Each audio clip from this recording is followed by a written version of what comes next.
Medo. Todos os seres humanos, eles estão sujeitos ao medo. Não sei se já se aperceberam ou não. Ter medo não é pecado. Sentir medo, de facto, é normal. Ele pode até ser um elemento regulador. Mas a verdade é esta, irmãos, que deixar-nos dominar pelo medo será desastroso para a nossa vida. A ordem divina mais repetida na Bíblia é esta palavra: não temas. Não tenhas medo. Não temas.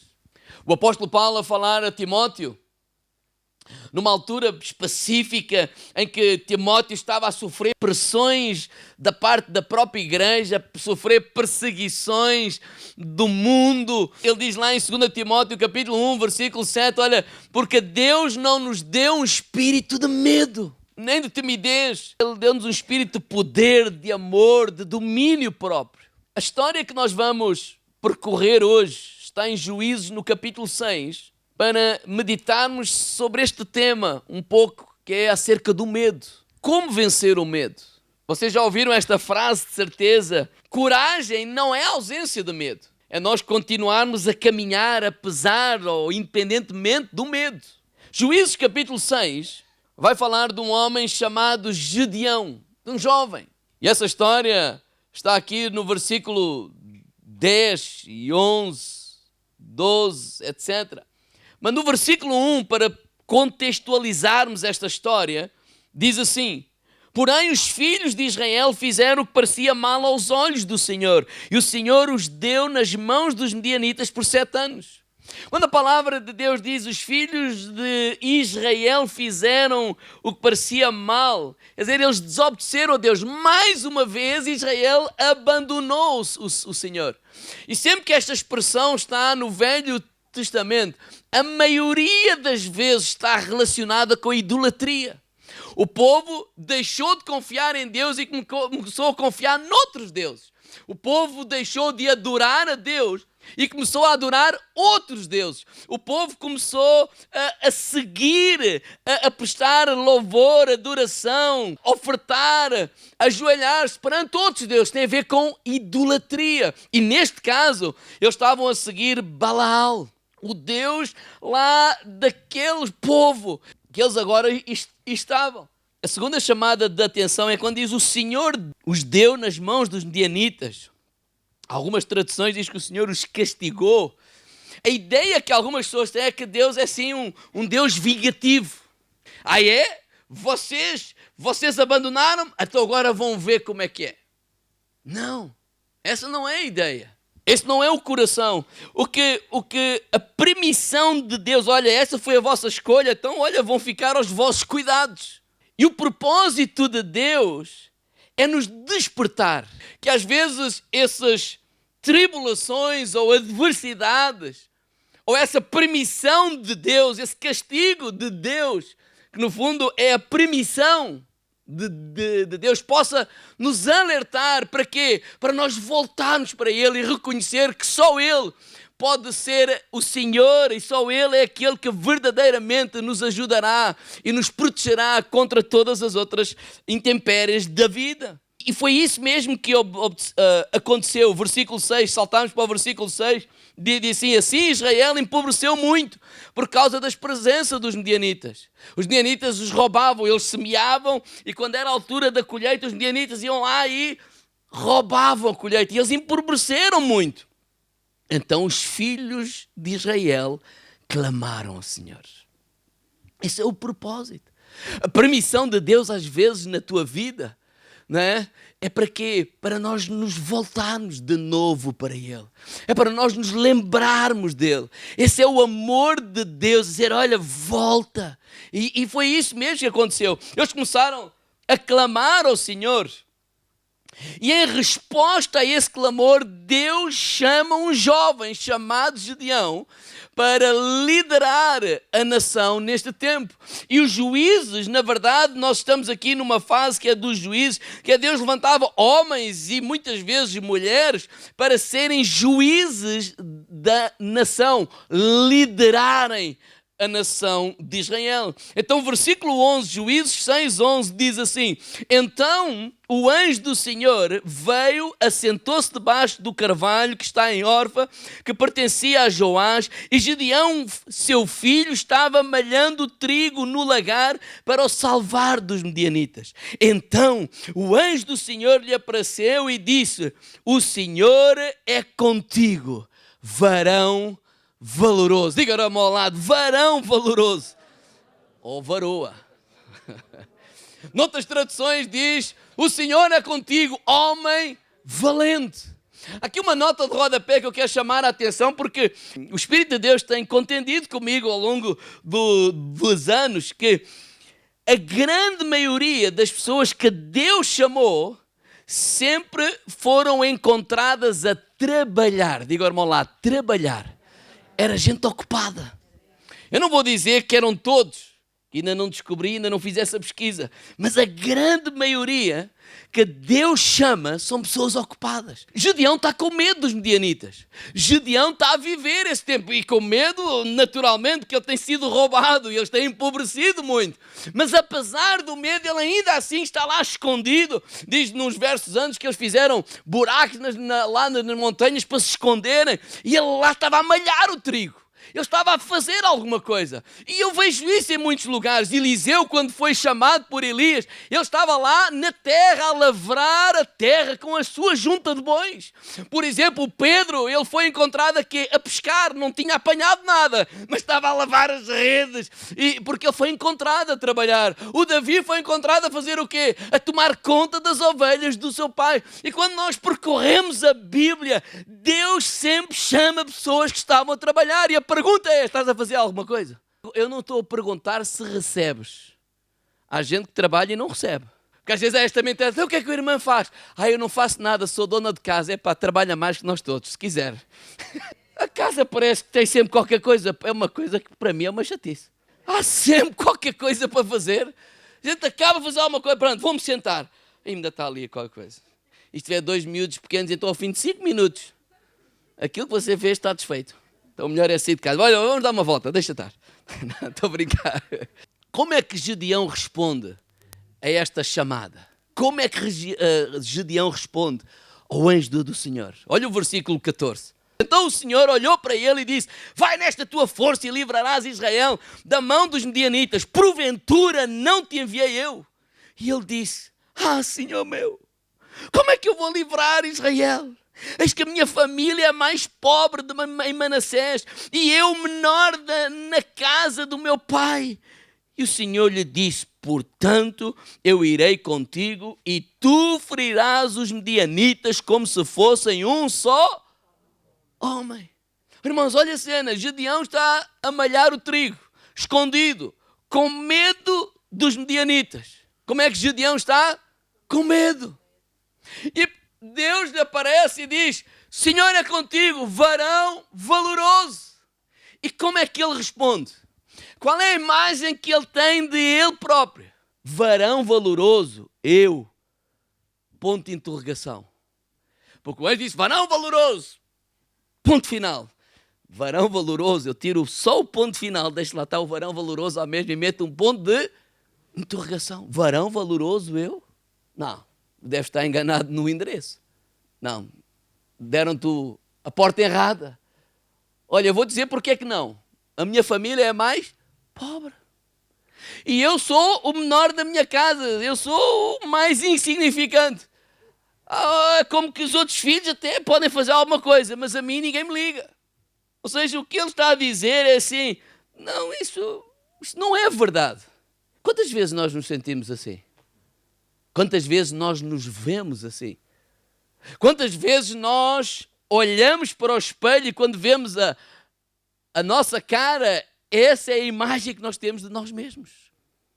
Incapazes. Inferiores. E explicamos muito bem porquê. Uns é porque são novos, os outros é porque são velhos. Uns é porque não têm cursos, outros é porque têm cursos a mais. Uns é que não sabem falar línguas, outros sabem muitas línguas. Não é? Já alguém que foi à procura de emprego e disse: olha, você tem currículo a mais, não podemos aceitá-lo. Não é só currículo a menos, também é currículo a mais. Ou seja, fora de brincadeiras, a verdade é que às vezes nós nos vemos a nós mesmos dessa forma. E a pergunta que eu faço nesta manhã é: quem é que está sentado no trono da vida de Gedeão? Porque às vezes quando fazemos essa pergunta a nós mesmos, nós dizemos assim: olha, quem é que está sentado no trono da nossa vida? Será que nós vamos dizer assim logo muito rápido: Deus? Será mesmo? Ou então uma pessoa que não acredita em Deus: quem está sentado no trono da tua vida? Eu mesmo. Nesse sentido, não, eu faço o que eu quero, eu decido a minha vida. Será mesmo? Será que é o eu dele que está sentado na vida dele, ou é o medo que está sentado no trono da vida dele? Quem dirige a vida de Gedeão? Medo. Quem está sentado às vezes no trono de muitas de nós, das nossas vidas, não é Deus, mas também não somos nós, é o medo.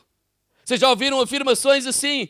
Por exemplo: eu desejava muito ter outro filho, mas eu tenho medo, isto não está fácil. Eu queria muito casar, mas olhar para minhas amigas, qual delas cada um diz mais mal do marido do que a outra. Eu tenho medo. O meu sonho mesmo era abrir uma empresa, mas eu tenho medo. E por aí vai. Há uma série de coisas que nós dizemos que gostaríamos de, mas terminamos a frase. Uns não dizem medo, dizem temor. Outros dizem receio. Outros dizem outras palavras. O que nos indica o quê? Que no trono da nossa vida, quem governa a nossa vida, quem dirige a nossa vida, é o medo. Porque eu não tenho um filho, porque eu tenho medo. Medo de não conseguir criar, medo de não ter dinheiro para cuidar, medo de não ser capaz de o ajudar e ele encontrar o seu caminho, etc. Sei lá, tantas coisas, tantos medos. Então a pergunta é: quem é que está sentado no trono da tua vida?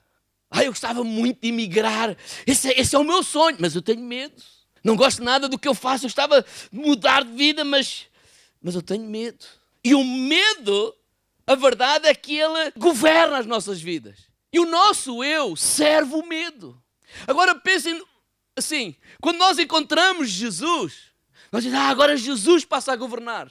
Não. Às vezes o que nós fazemos é o medo continua a governar e colocamos Jesus no lugar do nosso eu, porque o nosso eu agora está a servir o medo. Porque eu não tomo as decisões por causa do medo. Então eu tomo esta decisão com medo de, eu tomo aquela decisão com medo de, eu tomo outra decisão com medo de. Então agora eu creio em Deus. Então eu agora trago Jesus para a minha vida, mas em vez de sentar no trono, no lugar da decisão, no lugar do controle, não, eu coloco Jesus no lugar do eu. E eu coloco Jesus a servir o meu medo. Se não, vejamos assim: como é que eu oro pelos meus filhos? Senhor, protege, Senhor, para que nenhum mal lhes aconteça. Isto anda para aí isto agora, Senhor, desvia das más companhias. Eu estou a pôr Jesus a servir o medo. Ou será que eu oro assim: Senhor, o que é que tu queres fazer dos meus filhos, que na verdade são teus filhos?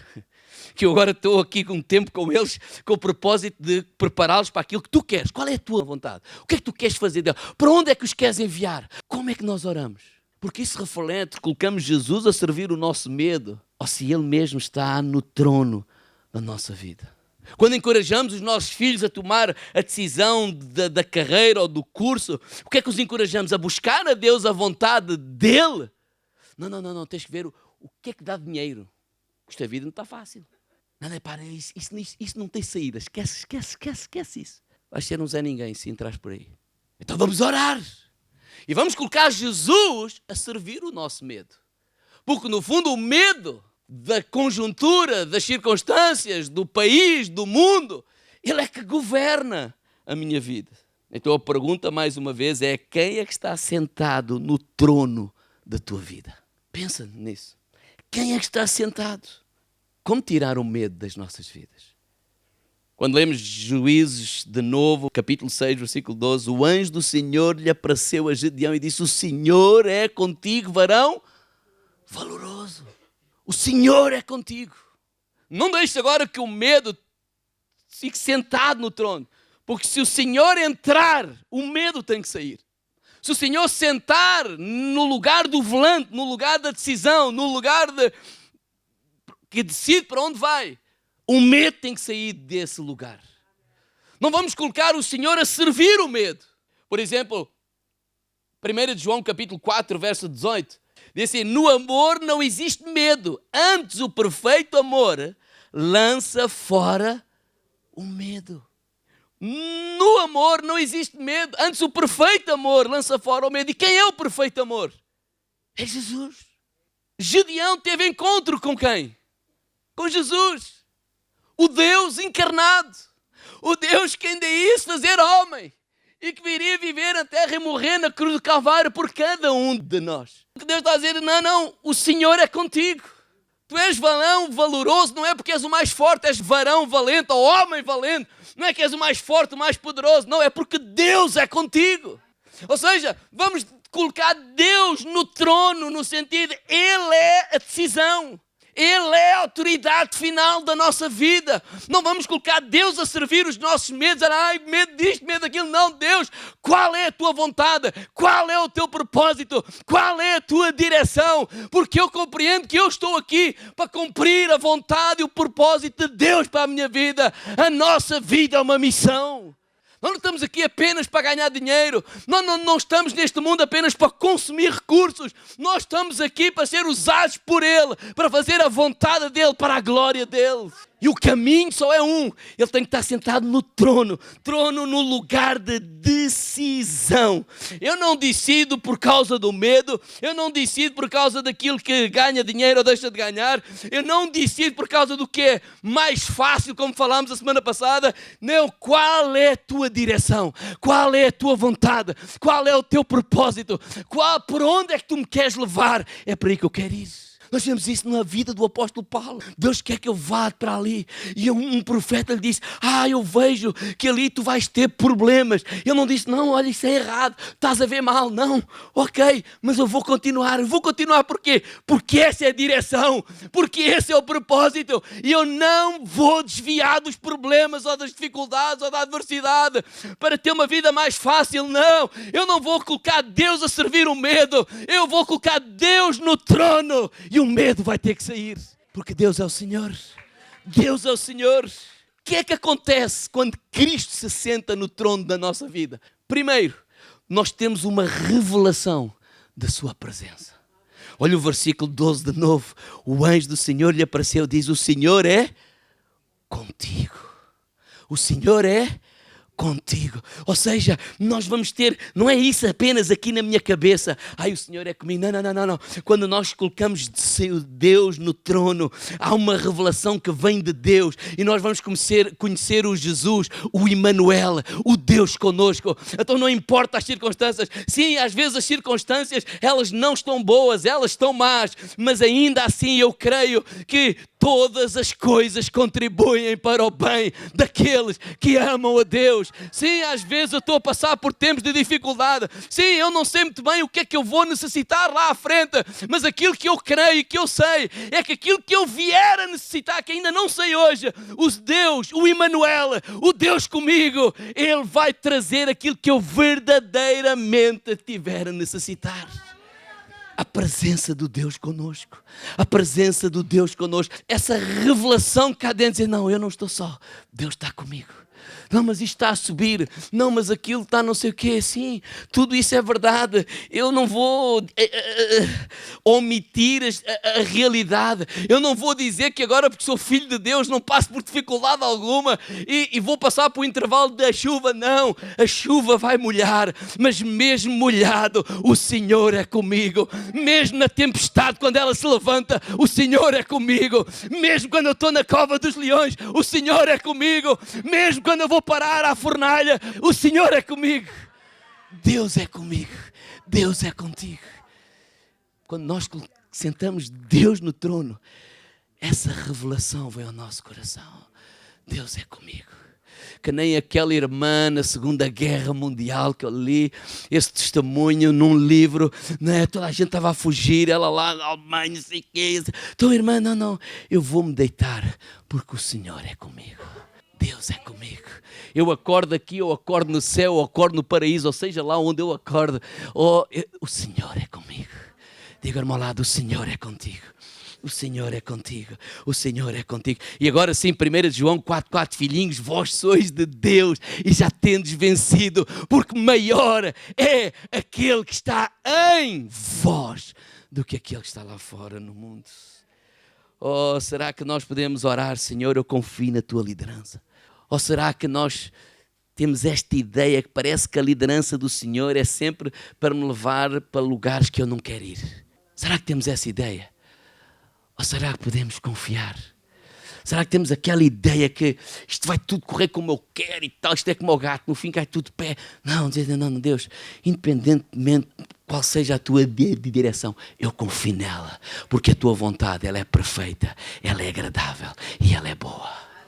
Ainda que às vezes eu sofra, ainda que às vezes eu chore, ainda que às vezes o caminho tem pedregais, ou pedras, ou tem espinhos. Oh Deus, enrijece os meus pés para eles pisarem esses, se a tua vontade é eu caminhar para ali, para eles pisarem esses espinhos. E eu caminhar, porque Deus é comigo. O Senhor é... Será que tu podes dizer aí a alguém, olhos nos olhos, o Senhor é contigo? O Senhor é contigo. A tua família pode não estar cá em Portugal, mas o Senhor é contigo. Os teus pais podem não estar cá em Portugal, mas o Senhor é contigo. Sei lá, seja o que for, o Senhor é contigo. Segundo, o que é que acontece quando Cristo senta no trono da nossa vida? Não só temos uma revelação da presença de Deus, segundo, nós temos uma revelação da nossa nova identidade. O Senhor é contigo, varão valoroso. Diga lá, irmão, ao lado, varão ou varoa valorosa. Homem valente, mulher valente. Aqui está um homem com medo. Não, isso é a realidade, pastor. Ele está com medo, ele está escondido, Deus lhe aparece e diz, oh medroso, vou fazer de ti um homem. É o que alguns pais dizem aos filhos. Diga ao irmão ao lado, não é assim que Jesus opera. Jesus não lhe chamou medroso. Jesus lhe chamou homem valente. Tu não és aquilo que o medo tem feito de ti. Tu és um filho amado de Deus. E nós precisamos mudar essa identidade. Nós precisamos de crer nessa nova identidade em Cristo Jesus. Porque o diabo, o mundo, as pessoas, o pai, a mãe, a prima, seja quem for, tens feito acreditar que aquilo que tem acontecido tem a ver com aquilo que tu és. Não, tu não és um derrotado, tu não és um falhado, tu não és um rejeitado, tu não és, seja o que for o que têm dito, tu és um filho amado de Deus. Sim, ele estava com medo, mas ele não te chamou medroso, ele diz, tu és um varão valoroso. Quando Jesus encontra Pedro pela primeira vez, não é Pedro, ele era Simão. Simão é aquele homem inconstante, aquele homem tipo impulsivo. Simão tem a capacidade, no mesmo versículo, fazer a maior declaração de todas. Tu és o Filho de Deus, o Cristo, o Filho de Deus vivo e tal. Ele diz, uau, não te revelou a carne, mas o Espírito. Mas no mesmo capítulo, Jesus diz-lhe assim, para trás de mim, Satanás. No mesmo capítulo. Porquê? Porque Jesus estava a dizer que ia morrer e tal, e Pedro diz, não, mestre, não, isso é do diabo. Para trás de mim, Satanás. Pedro é aquele, Simão é aquele que quando foram para prender Jesus, ele saca da espada e tal, corta a orelha ao soldado. Então ele é assim alguém impulsivo, alguém inconstante, não é? E no primeiro dia que Jesus tem um encontro com Pedro, ele disse assim, Pedro não disse Pedro, disse, olha aí, tu és Pedro. Ele não lhe chamou Simão, inconstante, caniço que é levado pelo vento, chamou rocha, firme. Ele não brincou com Pedro, ele estava a dizer, é isso é que tu és. A partir de agora tu vais te ver dessa forma, com a nova identidade em Cristo Jesus. Quando nós sentamos Jesus no trono da nossa vida, Ele traz essa nova revelação até nós, de quem nós somos. Nós não somos o que o mundo diz, nós não somos o que o patrão diz, nós não somos o que, sei lá, alguém frustrado diz. Sim, porque alguém às vezes está frustrado lá com a vida dele e descarrega em cima de ti. Nós somos filhos amados de Deus. Varão valoroso. Homem valente. Vê-te não de acordo com aquilo que o medo tem feito na tua vida, mas de acordo com aquilo que Cristo fez na cruz do Calvário por ti. Tu és um varão valoroso. Tu és uma mulher valorosa. Tu não tens que provar nada a ninguém. Tu tens que seguir o caminho e fazer a vontade de Deus para a tua vida. Amém. Terceiro, o que é que acontece quando Cristo senta no trono da nossa vida? Nós começamos a ser guiados por Deus e não pelo medo. Olha aí Juízes 6, versículo 25. E aconteceu, naquela mesma noite, que o Senhor disse: toma o boi do teu pai, a saber, o segundo boi de 7 anos, e derriba o altar de Balaal, que é do teu pai, e corta o bosque que está ao lado dele. O bosque era um altar a uma deusa, lá naquele tempo. E noutras traduções fala mesmo o nome dela e tudo. Versículo 26. E edifica ao Senhor teu Deus um altar no cume deste lugar forte, num lugar conveniente, e toma o segundo boi e oferecerás em holocausto com a lenha que cortaste, ou seja, a lenha que tu destruís lá do Deus do teu inimigo, faz um holocausto para o Senhor. Vamos voltar à cena. Aqui está um jovem com medo dos medianitas, que agora Deus diz para ele ir ao Deus do inimigo e destruir aquilo tudo. Vai lá e derruba lá o altar dessa deusa. Olha, e agora constrói um altar ao Senhor. Gedeão agora não mais é guiado pelo medo. Deus não está ao serviço do medo, mas ele é guiado por Deus. Ele é guiado pelo Espírito Santo de Deus. Ele agora não faz mais o que o medo manda. Ele agora faz e obedece àquilo que Deus manda. Ele agora não ouve mais as orientações do medo. Ele agora ouve as orientações de Deus para a sua vida. E a minha pergunta nesta manhã continua a ser: quem está sentado no trono da tua vida? Quem é que dirige a tua vida? Quem é que dá orientações à tua vida? As tuas decisões são tomadas seguindo quem? Naquela mesma noite o Senhor disse a Gedeão. Quem é que falou com Gedeão? Deus. Naquela mesma noite, quem é que fala connosco? O medo, o complexo de inferioridade, a rejeição ou o orgulho. Quantas pessoas tiveram uma infância pobre? Não, eu nunca mais vou passar esta pobreza que eu passei com os meus pais. Então passam uma parte da vida como escravos para arranjar dinheiro, para nunca mais viver na pobreza como viveram. Só que o problema é que passam a segunda parte da vida como escravo, com medo que falte dinheiro para não voltar lá àquela infância, porque eu nunca vou mais viver. Resultado, passar uma vida inteira como escravos por causa do medo. Ou será que passamos a vida a dizer: Senhor, qual é a tua vontade? Qual é a tua direção? Qual é o teu plano? Para onde queres que eu vá? O Paulo, Deus disse: olha, o que é que tu vais pregar ali? Não, mas ali vais sofrer perseguições, vais ser preso. Pois, mas Deus quer que eu vá para lá e eu vou mesmo. Versículo 32. Pelo que naquele dia lhe chamaram Jerubbaal, dizendo: Balaal contenda com ele, pois derribou o seu altar. Gedeão agora tem uma alcunha. Se fosse assim nos dias de hoje, era assim: o destruidor Balaal. A alcunha dele é o que destrói ídolos. O que é que acontece? Quando Cristo senta no trono da nossa vida, nós somos libertos da idolatria do nosso coração. Em quarto lugar e por último, nós somos libertos da idolatria. Porque o medo, além de poder ser um ídolo no nosso coração, ele aponta para os ídolos dos nossos corações. Aquilo que nós temos medo de perder. O exemplo que eu dei há bocado. Qual é o ídolo? Dinheiro. Eu tenho medo de não ter dinheiro. E no fundo é porquê? Porque eu não quero voltar lá atrás. Aquela experiência que eu vivi foi mal demais. E eu jurei a mim mesmo que eu nunca mais voltaria. Só que eu sei-me a perceber, eu vivo como escravo desse ídolo. Esse ídolo está sentado no trono.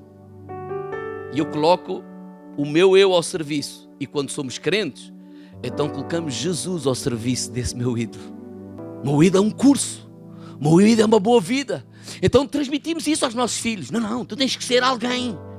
Eu não estou a dizer para não encorajar a tirar cursos. Mas o que está por trás disso é que valorizamos mais o curso do que saber a vontade de Deus para a vida dele. E claro que a vontade de Deus não é que ele não estude, isso é lógico, isso é óbvio. Mas aquilo que está por trás é o ídolo dos nossos corações.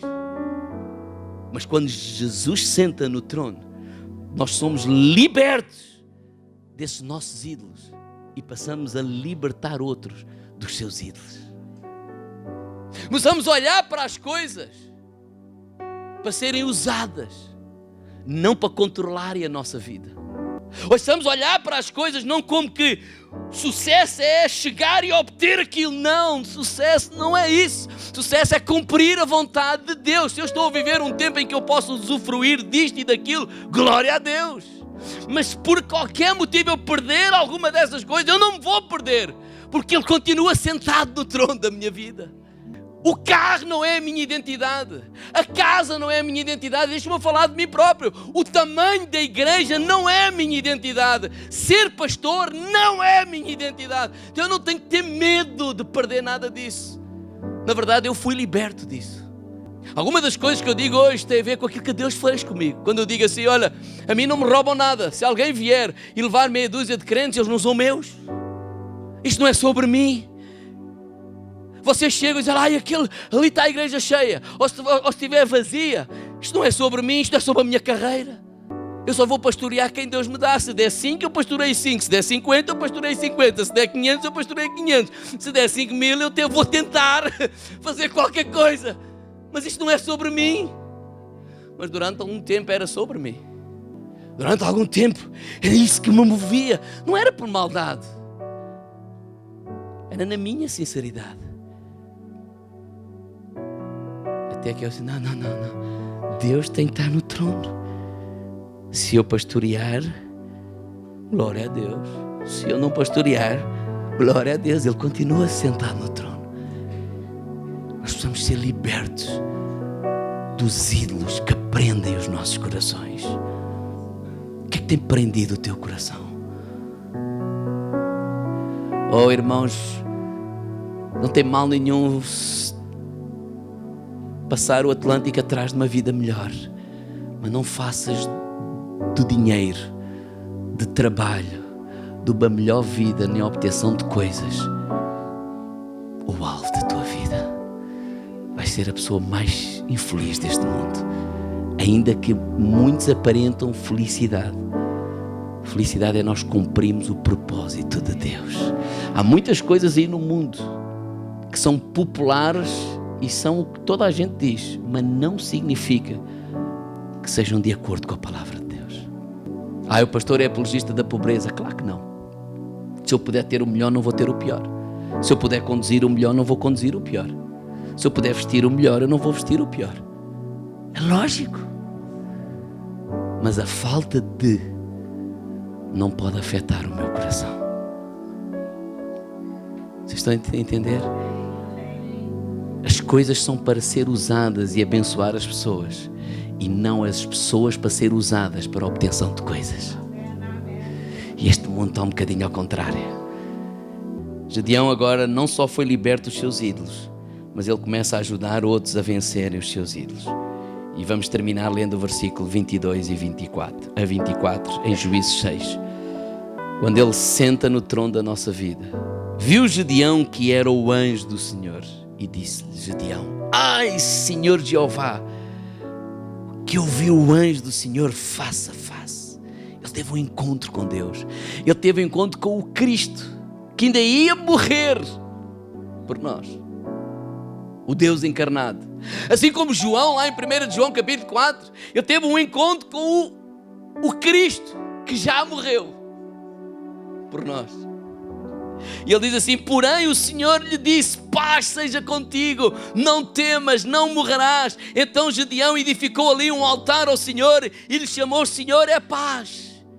E ainda até o dia de hoje está em Orfa dos Abeirzitas. O Senhor é paz. Oh, Gedeão teve um encontro com o príncipe da paz, com Emmanuel, com o Deus conosco. E nós precisamos ter um encontro com o príncipe da paz. Sim, é verdade, nós merecíamos a destruição. Sim, é verdade, nós merecíamos viver no medo ainda. Mas através de Jesus, todos nós podemos herdar essa paz. Todos nós podemos fazer e herdar essa paz. Porquê? Porque fazemos o que é certo? Não, não é porque somos bons, não é porque fazemos o que é certo, mas porque Jesus Cristo morreu no nosso lugar. E por isso nós podemos ser libertos do medo e viver em perfeita paz. Podemos tirar o medo do trono das nossas vidas e colocar lá o perfeito amor, porque Jesus chegou. Então a vida de Deus vai abundar na nossa vida, porque o príncipe da paz chegou. O Emmanuel, o Deus conosco. Quando Ele senta no trono da nossa vida, há uma revelação da sua presença. O Senhor é comigo. Há uma revelação da nova identidade. Eu sou um varão valoroso. Não porque eu tenha capacidade, mas porque o Senhor é comigo. Eu começo a tomar as minhas decisões não baseadas no medo, mas na direção de Deus. E quando Ele está verdadeiramente sentado no trono, os meus ídolos do meu coração vão ser expostos e removidos. Porque ao ser expostos eu digo: ó Senhor, perdoa-me. Eu dava mais importância a isto, eu dava mais importância àquilo, eu valorizava mais isto, mais aquilo. Perdoa-me, Senhor. Perdoa-me, Senhor. Eu coloco isso nas Tuas mãos. Eu vivo bem sem isso. E às vezes, muitas das vezes vai acontecer o que aconteceu com Abraão. Não, eu não quero te impedir que tu tenhas isso. Eu não quero te impedir, eu não quero tirar o filho. Eu só quero que tu compreendas que o filho não pode ser um ídolo para ti. Não, eu não te quero tirar esse trabalho. Não, eu não te quero tirar esse carro. Eu não te quero tirar... Não, eu só quero que compreendas que isso não pode se tornar um ídolo para ti. E quando nós entendemos isso, somos libertos no nosso coração e somos instrumentos nas mãos de Deus para libertar outros. Vamos ficar de pé.